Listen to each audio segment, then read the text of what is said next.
When it comes to fanboys, many students think that using them is the easiest part of English grammar. But over my 25 years of teaching experience, I have noticed that even advanced students sometimes struggle to use fanboys correctly in their writing and speaking. So, in this lesson, I've created a complete step-by-step guide just for you to avoid the common mistakes many students make.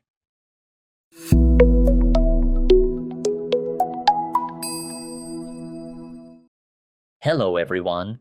Welcome back to IELTS Clinic. It's me, Ali, back again with another practical IELTS lesson.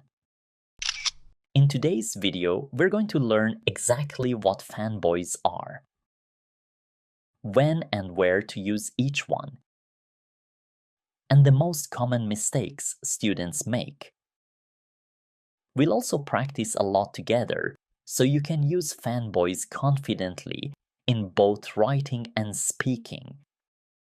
So grab your pen, grab your notebook, and let's get started. And of course, Tom is here to help you practice with real IELTS examples. Hey Tom, do you want to say hello to the students watching this video? Hello everyone, I am really excited to learn about fanboys today. I hope my practice will help you learn as well. Thank you, Tom. Now, let us begin with the basics. What are fanboys and why are they important in IELTS writing and speaking? Fanboys is the short name for 7 coordinating conjunctions. For, and, nor, but, or yet, and so. We call them fanboys because the first letters spell that word. These little words are important because they connect two ideas in one sentence. If you use them correctly, your writing becomes more connected and clearer. If you use them in the wrong way, your sentences can look weak or even incorrect. Alright, let us start with fanboys connecting single words, like nouns, adjectives, verbs, objects, and infinitives. The first example is with nouns. Men and women are the same. Here, men is a noun. Women is also a noun, and they are connected with the fanboys, and. The next example is with adjectives. My parents were poor but happy. Poor is an adjective. Happy is also an adjective, and they are connected with the fanboys, but. Now let us look at verbs. Last night I was sitting and thinking about you. Here, sitting is a verb, thinking is another verb, and they are connected with the fanboys, and. Now an example with objects. This typewriter is for the secretary but not for the students. For the secretary is one object. For the students is another object, and they are connected with the fanboys, but.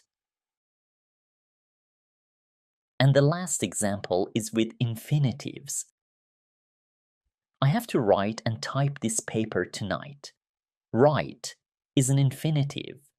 Type is another infinitive, and they are connected with the fanboys, and.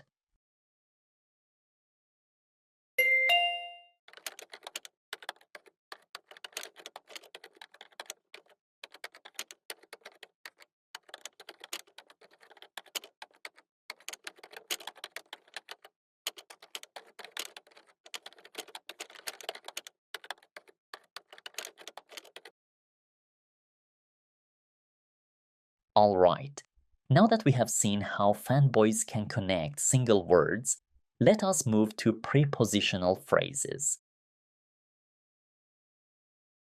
Prepositional phrases are groups of words that start with a preposition and give more information, like in the living room or on the sofa. Fanboys can connect these phrases too. Here is the first example. There are still plenty of foods in the living room and in the kitchen. Here, we have two prepositional phrases. The first is in the living room, which starts with the preposition in. The second is in the kitchen, which also starts with in. These two phrases are connected with the fanboys and. So the structure is prepositional phrase and prepositional phrase. Notice that each phrase keeps its own preposition. This is important because without in, the meaning of the phrase would change or become unclear. Next example. You can lie down on the bed or on the sofa. Here, on the bed is one prepositional phrase. On the sofa is another, and they are connected with the fanboys. Or, and the last example for prepositional phrases. This was in the book, yet not on the exam. Here, in the book is one prepositional phrase, not on the exam is another. And they are connected with the fanboys, yet.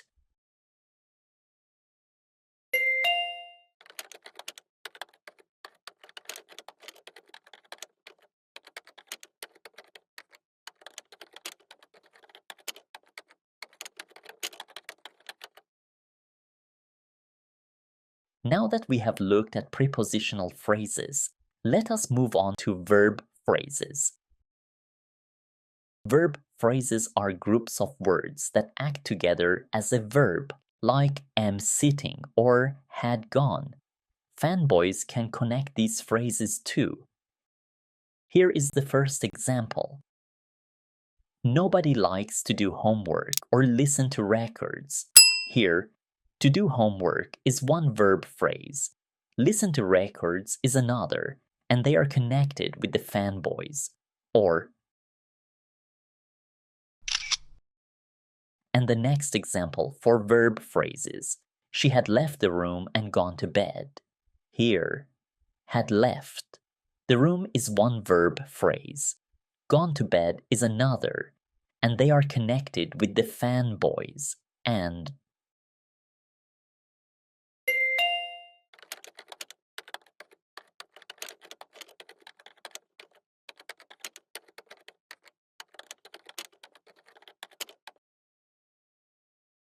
Now that we have seen verb phrases, let us move on to dependent clauses. Dependent clauses are incomplete sentences. They have a subject and a verb, but they cannot stand alone. Fanboys can connect these clauses too. Here is the first example. Where you go and what you do are not my concern. Here, where you go is one dependent clause. What you do is another dependent clause.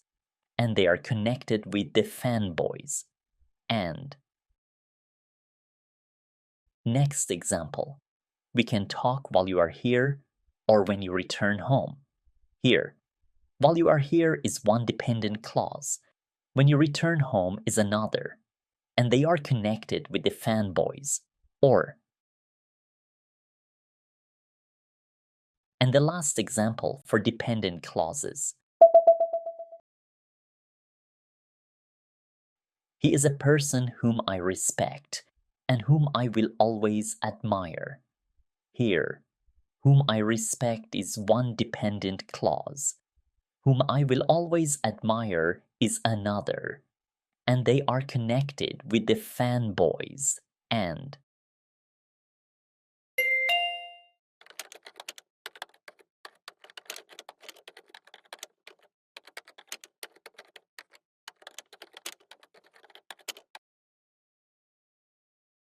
Finally, let us look at independent clauses. Independent clauses are complete sentences. They have a subject and a verb, and they can stand alone. Fanboys can connect these clauses too. Let's start with the fanboys and. Here is the first example. Jim loves Mary and Mary loves him. Here, Jim loves Mary is one independent clause. Mary loves him is another, and they are connected with the fanboys word and. The meaning of and here is addition. It adds one idea to another. Look at another example. The phone rang and someone knocked on the door. Here, the first action and the second action are connected with the fanboys and showing addition.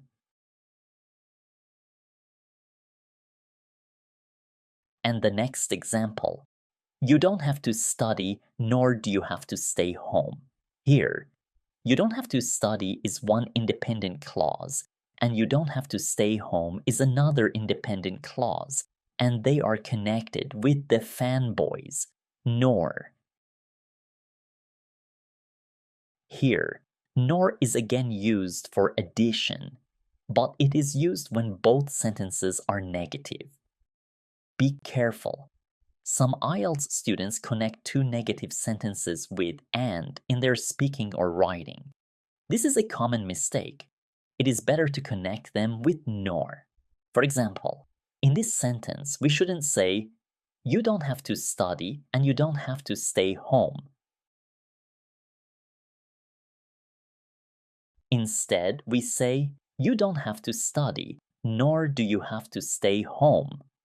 Ah, Ali, a question came to my mind. Why did you invert the subject and auxiliary verb after nor, like in questions? That's a good observation, Tom. After nor, we use inversion in the second clause to keep the sentence correct. It looks like a question, but it is not a question. Here, do you have to stay home is inverted. The auxiliary do comes before the subject you, because that is the correct structure after nor.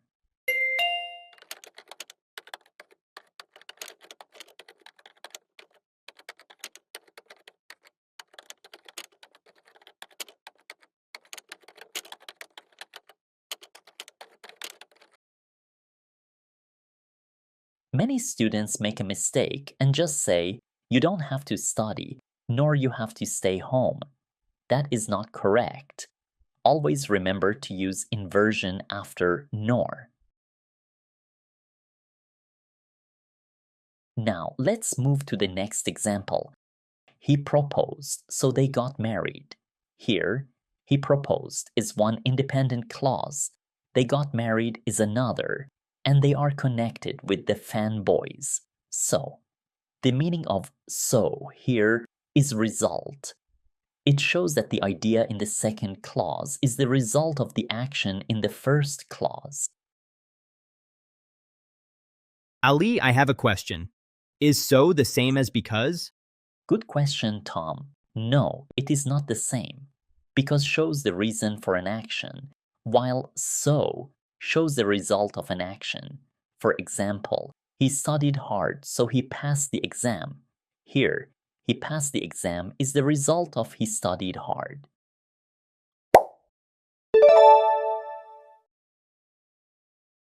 Got you. Thank you. Sure.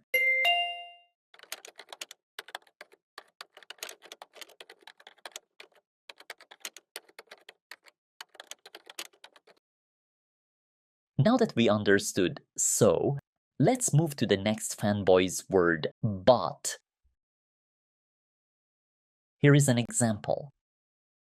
Dr. Jones was very sick, but he taught the class. Here, Dr. Jones was very sick is one independent clause. He taught the class is another, and they are connected with the fanboys. But, the meaning of but here is contrast. It shows that the second idea is opposite or unexpected compared to the first one.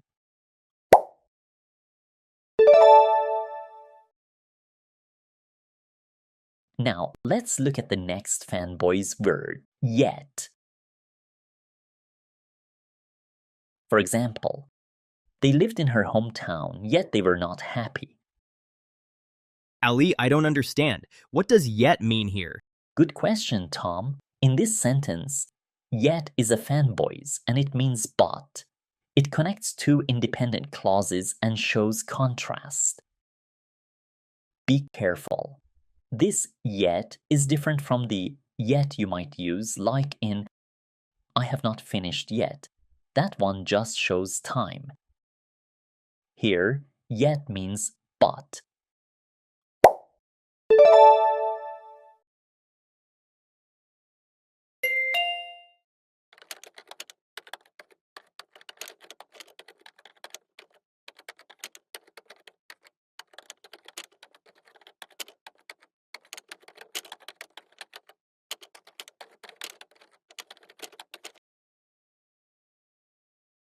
Tom, you know that the word but is very simple.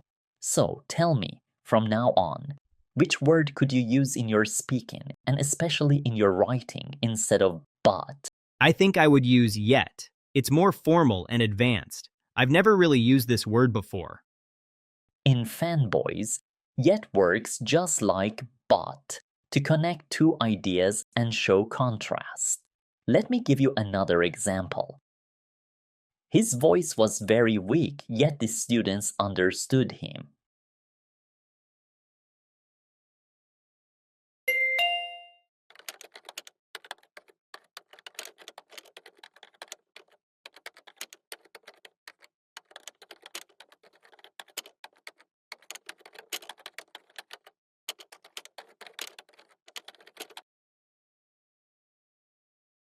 Now, let's move to the next Fanboys.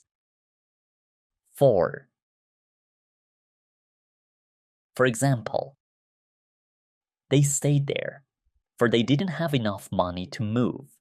Here, they stayed there is one independent clause. They didn't have enough money to move is another, and they are connected with the Fanboys. For. Sorry, Ali. Again, here the meaning of for is not clear for me. What does for mean here? Good question, Tom. In this sentence, for is a fanboys and it means because. It connects two independent clauses and shows a reason.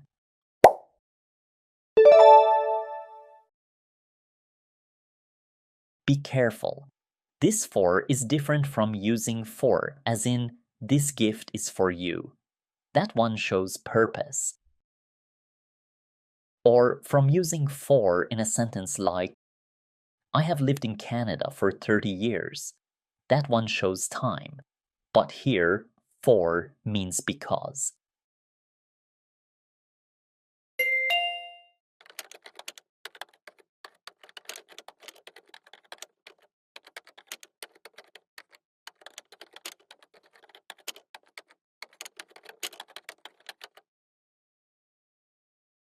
Tom, you know that the word because is very simple. So tell me, from now on, which word could you use in your speaking and especially in your writing instead of because? I would definitely use for. I've never really used this word before. In Fanboys, for works just like because to connect two ideas and explain a reason. Now, let's look at the last Fanboys word, or. The word or has two main meanings, alternative and condition. First, let's look at alternative. For example, you can stay home and study for the exam, or you can go out and enjoy yourself. Here, or shows a choice between two options. You can stay home and study for the exam, or you can go out and enjoy yourself. Now, let's look at condition. For example, I have to study or I will fail the course. This means the same as, if I don't study for the exam, I will fail the course. Here, or shows the result if the first thing does not happen. So remember, or can show either a choice, alternative, or a consequence, condition, depending on the sentence.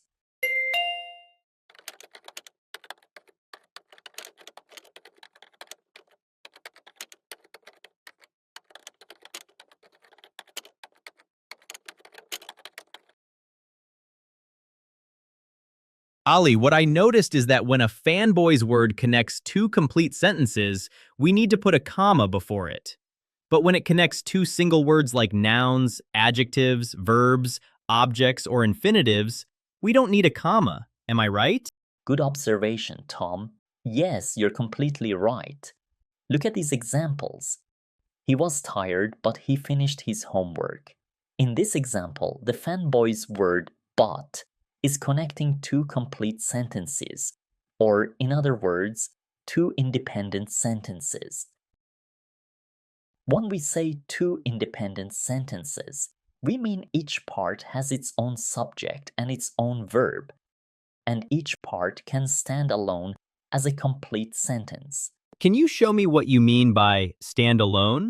Yes, take the two parts separately. He was tired, he finished his homework. Each of these is a full sentence by itself. Because both parts are complete sentences, we put a comma before the fanboy's word but. The comma shows the boundary between the two full ideas and gives the correct pause when you speak. What if the second part is not a full sentence? Good question. If the fanboy's word connects two words or short phrases, not two full sentences, we do not use a comma. For example, he was tired but happy. Here, tired and happy are two adjectives, not two independent sentences, so there is no comma. Is there a quick way to know when to use the comma? Yes, a simple test is this. Try putting a full stop where the fanboy's word is. If both sides still work as separate sentences, use a comma before the fanboy's word. If one side is not a complete sentence on its own, do not use a comma.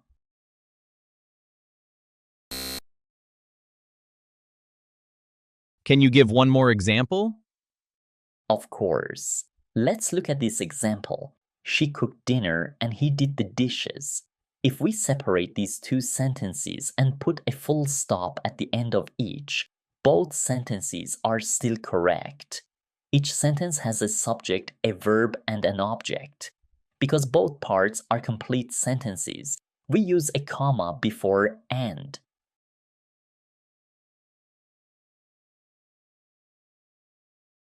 Now, compare it to the example I mentioned a few minutes ago. He was tired but happy. If we put a full stop where but is, he was tired. This works perfectly. But the second part, happy, is just a word. It is not a complete sentence. Since the second part cannot stand alone, we do not put a comma before but. That makes sense. Thank you. Good. Remember this rule in your writing.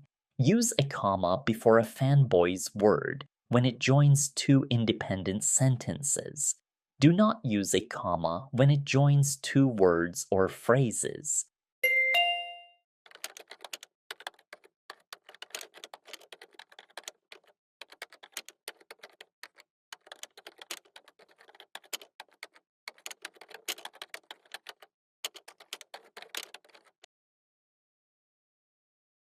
Ali, another thing I noticed in today's lesson is about parallel structures.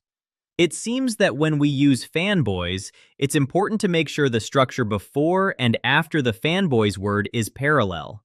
By parallel, I mean, for example, if before the fanboys word I use a noun, then after it I should also use a noun. Or if before the fanboys word I have an adjective, then after it I should also have an adjective. How can I master parallel structures? That's a very good question, Tom. But let's keep this question for now. I will answer it in part 2 of our fanboys lesson. All right. Great job today, everyone. This is the end of part 1. Stay tuned for part 2. If you have a friend who's starting IELTS and you think this video is useful for them, please share it with them. And don't forget to subscribe and hit the bell so you never miss a tip that could boost your score. Practice with heart, believe in yourself, and never stop learning. And remember, success comes step by step. I'm here to guide you, and I'll see you in the next session. Thank you, Allie. I can't wait for part 2 to get my answer. Oh, and I already subscribed and clicked the bell.